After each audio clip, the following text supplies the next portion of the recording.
Good morning students, कैसे हैं आप सब। आज इस वीडियो में हम डिस्कस करने वाले हैं ले ऑफ और रिट्रेंचमेंट से रिलेटेड कुछ और प्रोविज़न्स की।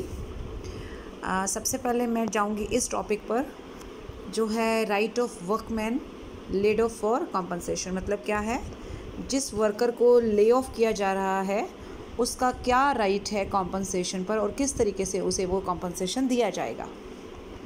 तो there are some points to be considered. इन पॉइंट्स के अंदर ही हम कुछ ऐसी बातों को डिस्कस करेंगे जिसके लिए मुझे कुछ और टॉपिक्स उठाने पड़ेंगे। तो पहले मैं इन पॉइंट्स को डिटेल में बताना चाहूँगी, उसके बाद हम इसी के अंदर से फिर कुछ और पॉइंट्स को लेकर चलेंगे। किसी भी वर्कर को जब ले ऑफ किया जाता है, ले ऑफ का मतलब क्या है कि जब कोई भी वर्कर काम पर आया और हमने उसे काम देने से इनकार इसलिए कर दिया कि देयर आर सम रीज़न्स जो हमारे अभी कंट्रोल में नहीं है। फॉर एग्ज़ाम्पल कोई ऐसी पॉलिसी है या कोई इस तरीके का सीन है कि आज उसके लिए काम नहीं है, आज हमारे पास काम की शॉर्टेज है, तो हम सभी वर्कर्स को उतने टाइम के लिए काम नहीं दे पा रहे हैं, ठीक है। तो उसे हम ले ऑफ की सिचुएशन में रखेंगे और अब हम देखेंगे कि क्या क्या पॉइंट्स हैं। तो कोई भी वर्कर जिसे वो ले ऑफ किया गया है, किसी भी दिन अगर उसको ले ऑफ में रखा जाता है तो जिसमें उसका कोई फॉल्ट नहीं है, वो आया है, काम करना चाहता है, बट हम उसे काम नहीं दे पा रहे हैं because of some genuine reasons. तो अब हम उसे उसके बदले में क्या देंगे? क्या उसे पूरी सैलरी मिलेगी? हालांकि वो काम तो कर नहीं रहा है, राइट, लेकिन वो काम करना तो चाह रहा है बट हम काम दे नहीं रहे हैं। तो उसके लिए हम क्या करेंगे, उसको जितनी सैलरी उसको मिलती है, सैलरी मीन्स जितनी वेजेस उसको मिलती है, उसका हम उसको 50% देंगे और जो भी उसका महंगाई भत्ता यानी डियरनेस अलाउंस मिलता है उसको हम उसको 50% देंगे उस दिन जिस दिन उसको ले ऑफ पे रखा गया है। मान लीजिए नेक्स्ट डे उसको पूरे दिन का काम मिल गया है, देन उसको जो भी उसकी नॉर्मल वेजेस है वो मिलेगी। अदरवाइज़ ले ऑफ की कंडीशन में उसको सिर्फ 50% वेजेस ही मिलेगी, राइट। अभी कंडीशन क्या क्या है कि किस वर्कर को आप ये कॉम्पनसेशन देंगे। पहली बात, वो वर्कर रेगुलर वर्कर होना चाहिए, बदली वर्कर नहीं होना चाहिए। बदली वर्कर वो होता है जिस वर्कर को रेगुलर वर्कर की जगह पर कुछ टाइम के लिए रखा जाता है। मान लीजिए रेगुलर वर्कर बीमार है, वो नहीं आ सकता, तो उसकी जगह पर जिस वर्कर को रखा गया होगा कुछ टाइम के लिए, उसे हम कैजुअल या बदली वर्कर बोलेंगे, राइट। बदली का मतलब जिसको बदल बदल कर, यानी कि जब बदल कर रखा गया है, ठीक है ना, तो उसे हम कैजुअल वर्कर कहेंगे, राइट। तो कैजुअल वर्कर या बदली वर्कर अगर कोई होगा तो उसको कोई कंपनसेशन का राइट नहीं होगा, पहली बात। दूसरी बात, उसका नाम जो है वो मस्टर रोल पर रजिस्टर्ड होना चाहिए। अभी मस्टर रोल का मतलब मैं आपको यहाँ एक पॉइंट पर लेके जाऊँगी। Duty of employer to maintain muster rolls for worker. मतलब क्या है, जो भी एम्प्लॉयर होगा जो आपको काम दे रहा है, जो वर्कर को काम दे रहा है, तो अगर वो वर्कर रेगुलर है, रेगुलर बेसिस पे रखा गया है, तो डेफिनेटली उनके लिए एक रजिस्टर मेंटेन किया जाएगा, इसे हम मस्टर रोल बोलेंगे। और उस मस्टर रोल में क्या रखा जाएगा, क्या लिखा जाएगा, उस वर्कर के आने जाने का समय, उसके वर्किंग आवर्स के बारे में पूरा रिकॉर्ड मेंटेन करेंगे, ठीक है। तो जिन वर्कर्स का नाम मस्टर रोल पर चल रहा है वही वर्कर रेगुलर वर्कर में आएंगे, कैजुअल वर्कर नहीं माने जाएंगे, वो बदली वर्कर नहीं माने जाएंगे। जो बदली या कैजुअल वर्कर होता है उनके लिए मस्टर रोल नहीं रखा जाता, या और किसी प्रोसीजर से उनका जो भी एक उनका लेना देना या जो भी उनका हिसाब किताब है वो क्लियर किया जाता है। लेकिन जो रेगुलर वर्कर हैं उनके लिए मस्टर रोल रखना अनिवार्य है। It is compulsion for an employer कि उसको मस्टर रोल रखना पड़ेगा, ठीक है। तो अब वापस हम उसी पॉइंट पे चलें कि एक तो वो कैजुअल वर्कर नहीं होना चाहिए, ना ही बदली वर्कर होना चाहिए, उसका नाम रजिस्टर पे चल रहा हो, मस्टर मतलब वो मस्टर रोल पे उसका नाम रजिस्टर्ड हो।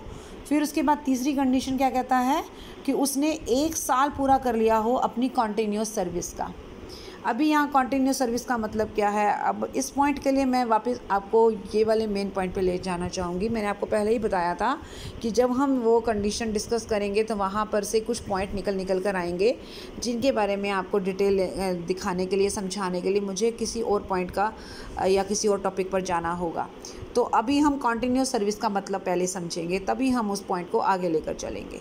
देखिए, कॉन्टिन्यूस का मतलब होता है जिसमें कोई भी रुकावट ना आई हो, अनइंटरप्टेड हो। तो ऐसी सर्विस जो कंटिन्यूस है मतलब अनइंटरप्टेड है। अब अनइंटरप्टेड का मतलब क्या है कि वो सर्विस लगातार चल रही है। क्या ऐसा पॉसिबल है हर पर्सन के लिए कि वो हमेशा अपने काम पर पहुँचे? क्या कभी वो बीमार नहीं हो सकता? क्या कभी कोई एक्सीडेंट नहीं हो सकता? क्या कोई मिसहैपनिंग नहीं हो सकती? बिल्कुल हो सकती है, राइट। छुट्टी भी ले सकता है। तो ऐसा क्या सीन है कि हम कॉन्टीन्यूस सर्विस को कॉन्टीन्यूस क्यों बोलेंगे, जबकि कॉन्टीन्यूस तो कभी भी किसी भी पर्सन के केस में कभी पॉसिबल है ही नहीं, क्योंकि कभी ना कभी तो वो छुट्टी पर भी जाएगा, कभी ना कभी वो बीमार भी होगा, राइट। तो अगर मैं लॉ की भाषा में बात करूं तो कॉन्टीन्यूस सर्विस का मतलब अनइंटरप्टेड सर्विस से है, ठीक है। लेकिन अनइंटरप्टेड सर्विस का मतलब है कि इसमें आप ये भी लेकर चलो कि अगर वो बीमार है और वो छुट्टी पर है तो आप उसको कॉन्टीन्यूस सर्विस में ही मानोगे, आप उसको ये नहीं मानोगे कि उसकी सर्विस में ब्रेक हुआ है। सिमिलरली अगर उसका कोई एक्सीडेंट हुआ और उसकी वजह से वो नहीं आ पा रहा तो भी वो कंटिन्यूस सर्विस में ही माना जाएगा, मतलब अनइंटरप्टेड सर्विस मानी जाएगी। तीसरा, अगर वो स्ट्राइक पर है, बट अब स्ट्राइक की बात करें तो स्ट्राइक दो तरह की होती है, एक लीगल है और एक इलीगल है। तो मान लीजिए अगर वो इलीगल स्ट्राइक की बजाय लीगल स्ट्राइक में पार्टिसिपेट कर रहा है तो डेफिनेटली वो वर्कर काम पर कैसे आएगा जबकि वो स्ट्राइक में पार्टिसिपेट कर रहा है, राइट। लेकिन वो स्ट्राइक लीगल होनी चाहिए, इलीगल नहीं होनी चाहिए। तो अगर लीगल स्ट्राइक में भी वो जा रहा है मीन्स कि वो अपने वर्क प्लेस पर नहीं उपस्थित है, इट मीन्स कि वो छुट्टी पर है, यानी छुट्टी तो क्या कहेंगे हम उसको, मतलब कि वो एब्सेंट है अपने काम से, right. So in that case क्या वो सर्विस काउंट होगी? बिल्कुल होगी, कंटिन्यू सर्विस में ही आएगा, वो अनइंटरप्टेड सर्विस में ही आएगा, ठीक है। तो लीव पे है, लेकिन लीव कौन सी है? ऑथोराइज लीव है। ऑथोराइज लीव मतलब जो उसने जो बॉस है या जो उनके एग्जीक्यूटिव्स हैं उनसे वो छुट्टी उसने सैंक्शन करा कर ले रखी है, यानी कि उसको उस छुट्टी की भी पूरी सैलरी, पूरी वेजेस मिलती है। एक्सीडेंट की वजह से छुट्टी पर है या फिर लीगल स्ट्राइक की वजह से छुट्टी पर है, तो अनइंटरप्टेड सर्विस में ये सब शामिल किया जाता है, मतलब इसमें सर्विस के ब्रेक नहीं माना जाता, ठीक है। ओके, तो कंटिन्यू सर्विस का मतलब समझ लिया है कि कंटिन्यू सर्विस का मतलब होता है कि अनइंटरप्टेड सर्विस, और अनइंटरप्टेड सर्विस में ये चीज़ें भी आ जाती हैं। लेकिन अगर मान लीजिए ये सब चीज़ें नहीं हैं, जो ऊपर का फर्स्ट पॉइंट मैंने बताया, अगर आपको ये कुछ समझ में नहीं आ रहा कि नहीं अभी भी कुछ डिटेल और समझना बाकी है, तो उसके लिए हम देखेंगे कि हमें कंटिन्यूस सर्विस का मतलब और अच्छे से समझने के लिए क्या करना होगा, हमें थोड़ा डेज काउंट करने होंगे, ठीक है। डेज काउंट करनी होगी, क्योंकि आप जब भी अब आगे जब टॉपिक्स आप रीड करेंगे जिसमें ले ऑफ का कॉम्पनसेशन है, जिसमें रिट्रेंचमेंट का कॉम्पनसेशन है, तो उस समय आपको ये ध्यान रखना होगा कि हम जब भी कॉम्पनसेशन देंगे तो हम वर्कर की कंटिन्यूस सर्विस के लिए देंगे। जो वर्कर बदली वर्कर है या कंटिन्यूस सर्विस में नहीं होते उनको कोई कॉम्पनसेशन नहीं मिलता है, ठीक है। अगर उन्हें हम अचानक नौकरी से हटा दें या ले ऑफ पे ले जाएं तो उन्हें कोई कॉम्पनसेशन लेने का राइट नहीं होता। कॉम्पनसेशन लेने का राइट सिर्फ उसी वर्कर को है जिसका नाम मस्टर रोल पे है, जिसको कंटिन्यूस सर्विस में आ रहा है, ठीक है, और कॉम्पनसेशन हम उसी को देंगे। तो कंटिन्यूस सर्विस का मतलब अनइंटरप्टेड सर्विस है, प्लस में आपको डेज भी देखने होंगे। अब डेज का मतलब क्या है? हमें अगर हमसे कोई पूछे कि 1 साल की कंटिन्यूस सर्विस का मतलब आप क्या मान के चलते हो, क्या 365 के 365 दिन वो काम पर आ रहा है? नहीं, ऐसा नहीं है। It is not possible for any person कि वो 365 कंप्लीट डेज जो है वो काम पर है। It is possible? No, it is not possible. तो अब कैसे हम काउंट करें? तो 365 डेज़ में से अगर वो 240 डेज़ भी काम पर आता है, अभी ये नहीं है कि 240 डेज़ लगातार आ रहा है, ऑब्वियसली बीच बीच में वो छुट्टी ले रहा है, कभी वो बीमार हो रहा है, कभी कोई एक्सीडेंट हो जाता है, कभी वो ऑथराइज्ड लीव पर है। तो कुल मिलाकर जो पूरे 12 कैलेंडर मंथ्स हैं उसमें अगर वो टोटल 240 डेज़ वो काम पर आया है और उसको काम दिया गया, मतलब काम पर आया है, अभी मैं दिया गया ये बात नहीं कर रही, अगर वो वर्क प्लेस पर आया है, प्रेजेंट है, काम करना चाहता है, राइट, तो 240 डेज़ आने का मतलब कंटिन्यूस सर्विस है, ठीक है। और कई बार क्या होता है कि कुछ इंडस्ट्रीज़ ऐसी होती हैं जो थोड़ा सा यूँ मान के चलिए कि जैसे माइंस हैं, माइंस में क्या होता है कि थोड़ा काम के लिए हम यहाँ पर 240 दिन की बजाय जो हमारा काउंटिंग ऑफ डेज़ है वो 190 तक लेके जाएंगे। मतलब अगर कोई पर्सन माइन में काम कर रहा है, राइट, तो माइन में काम करने वाले पर्सन के लिए 1 साल की कंटिन्यूस सर्विस का मतलब है 365 में से 190 दिन काम करना, ठीक है, 190 दिन काम पर आना, राइट। ये तो हो गया 1 साल की सर्विस के लिए, पॉइंट नंबर 1 क्लियर हो गया, ठीक है। अब हमसे पूछे कि 6 महीने की कंटिन्यूस सर्विस को कैसे काउंट करोगे, तो ऑब्वियसली आपने 240 का यहाँ आधा कर लेना है, तो 120 डेज़ हो जाएंगे, राइट। आप यहाँ देख सकते हैं 120 डेज़। और अगर आप माइन में काम कर रहे हैं और 6 महीने का चाहते हैं तो 190 का आप हाफ़ कर लीजिए, तो 95 डेज़ हो जाएंगे, ठीक है। तो हमसे ये पूछा गया कि 1 ईयर की कंटिन्यूस सर्विस आप किसे बोलोगे, तो we can say that if a worker works or comes to the work place for 240 days in 12 calendar months or 190 days in case of he works in a mine, right. 6 months के लिए 6 months का मतलब होता है 6 months जो calendar months हैं, यानी कि अगर मैं 180 दिन मान के चलूँ, हालांकि 180 दिन नहीं होंगे, थोड़े से ज़्यादा होंगे क्योंकि 31 का महीना भी होता है, 31 के महीने भी होते हैं।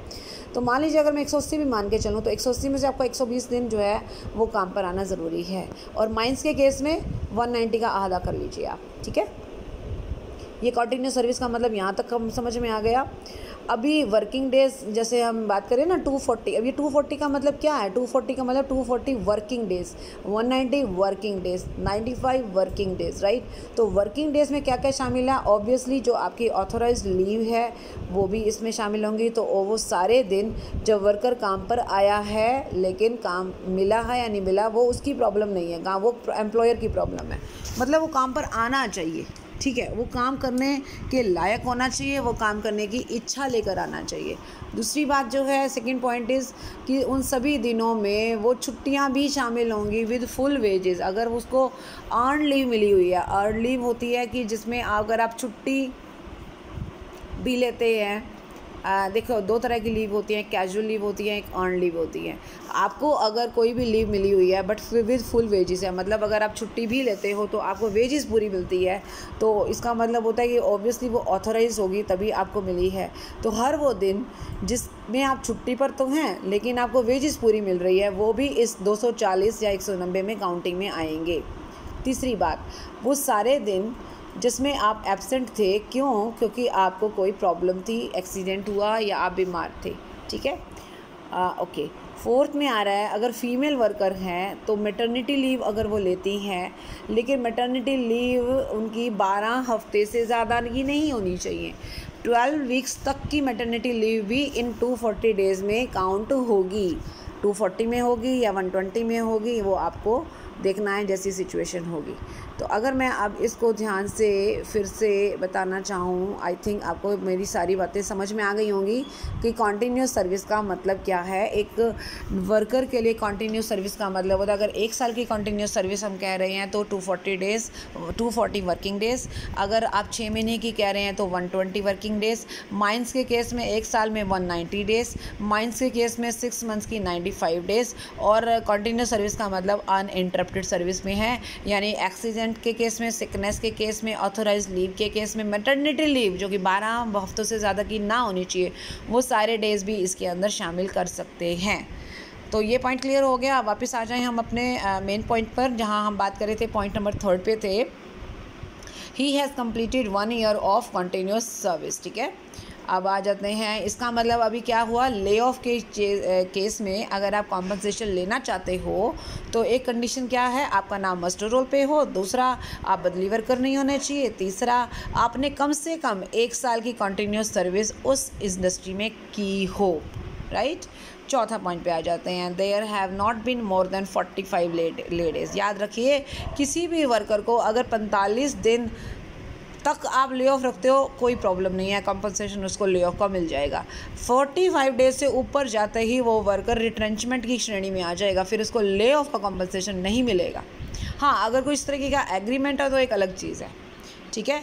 नॉर्मली क्या होता है, 45 डेज़ के बाद ले ऑफ का किस्सा ख़त्म हो जाता है और रिट्रेंचमेंट स्टार्ट होता है। यानी कि अब तो अगर लगातार आप एक वर्कर को 45 दिन काम नहीं दे पा रहे हो, इसका मतलब आपके पास काम है ही नहीं, तो आप उस वर्कर को परमानेंटली फिर छुट्टी कर दो ना। इट मीन्स कि आपको उसको रिट्रेंच करना पड़ेगा। तो रिट्रेंचमेंट का प्रोसीजर भी अलग है और रिट्रेंचमेंट का जो कॉम्पनसेशन है वो भी डिफरेंट है, राइट। तो याद रखिए कि ले ऑफ सिर्फ 45 डेज़ तक ही अलाउड है, वो भी लगातार। लगातार एक आदमी आ रहा है काम पे और आप उसको 45 दिन तक नहीं दे पा रहे हो काम, तो वो 45 डेज़ के तक तो ठीक है, उसके बाद जो है वो ले ऑफ से बाहर हो जाएगा। ठीक है, चलिए जी वापस चलते हैं आगे। अगला पॉइंट भी कह रहा है कि अगर एक वर्कर को 45 दिन तक तो आपने ले ऑफ पे रखा और उसके बाद भी आप ले ऑफ पे रखना चाह रहे हो, बट ठीक है ले ऑफ पे रखिए, बट उन 45 दिनों के बाद कोई कॉम्पनसेशन उसको नहीं मिलेगा, उसको मिलेगा तो सिर्फ इन 45 दिनों का। ठीक है, और फिर उसके बाद लास्ट में आ रहा है अगर आपने ले ऑफ किया 45 डेज़ तक, तो उसके बाद एक प्रोसीजर मैंने क्या बताया था कि रिट्रेंचमेंट हो जाना चाहिए। तो रिट्रेंचमेंट का कॉम्पनसेशन क्या होता है, वो डिफरेंट होता है, ले ऑफ का डिफरेंट होता है।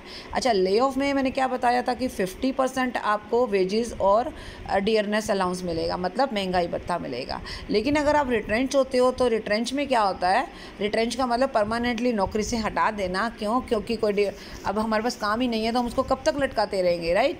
तो उसके लिए रिट्रेंचमेंट का जो कॉम्पनसेशन हम उसको देंगे, तो जो ले ऑफ के रिगार्डिंग उसको कॉम्पनसेशन हम ऑलरेडी दे चुके हैं वो हम माइनस कर लेंगे।